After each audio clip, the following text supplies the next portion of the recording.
Many believe Atlantic Canada to be the most haunted part of the country. Questions often pondered are who's the lady in blue who haunts Peggy's Cove? Why is there a strip of land called Ghost Alley in New Brunswick? Who is the ghost with a reserved seat in a PEI theater? And why is Belle Island, Newfoundland, one of North America's most haunted places? Well, this morning we will get to dive into a new local book that highlights some of those stories and more.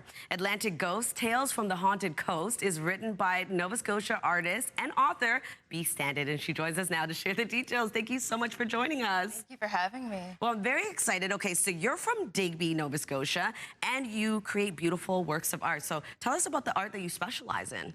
So I am a graphic designer and illustrator by trade, but clearly I really love pen and ink. And every year I take part in the annual drawing challenge called Inktober, and that happens, as you would guess, every October. And you do basically pen and ink drawings every day for the entire month. Wow. And I love taking part in it, but I also love local folklore. And it occurred to me one year that the prompt list would be really cool if it was local folklore, haunted tellings, and stuff like that. So okay, well, this is right up my alley. I love horror and ghost tales, so living here is really cool to hear some of these stories. So we've all heard, obviously, the many tales of hauntings and ghost stories from our region. What drew you to focus your book specifically on ghost stories from our region? So fun fact, I'm a bit of a wimp. And if any ghost stories are too gory or violent in particular, I'm not really interested. Or heaven forbid, if it's a place that I frequent or stay at overnight, I don't want to hear about the ghost stories there.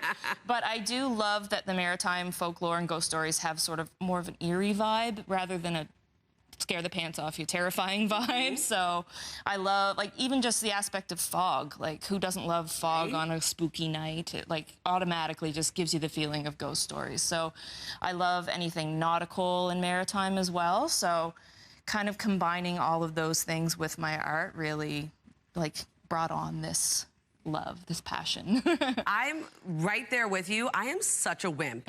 Many people don't think that because I do love horror and ghost stories, but do not invite me to a haunted house. That is not my thing.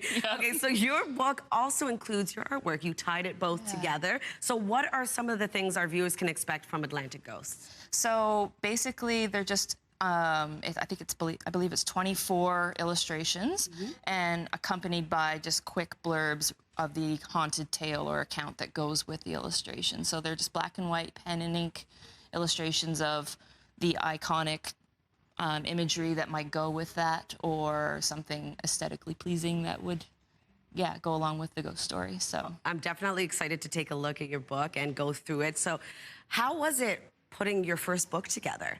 It was actually, for me, very breezy. Yeah, it's awesome. Yeah, because I'm a graphic designer and I had all this material from the different drawings that I had done before, I basically just compiled them into a document and sent them off to Nimbus, and they loved the idea.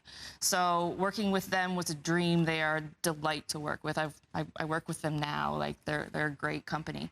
And yeah, it was just very simple. I did a few new ones. There are a few in there that weren't in the original Inktober challenges, so I did a few special ones that were never before seen before the book was published. So we're very excited. Thank you so much for joining us this morning. Thank you for having me. It's been great. And you can grab your copy of Atlantic Ghosts on a bookshelf near you.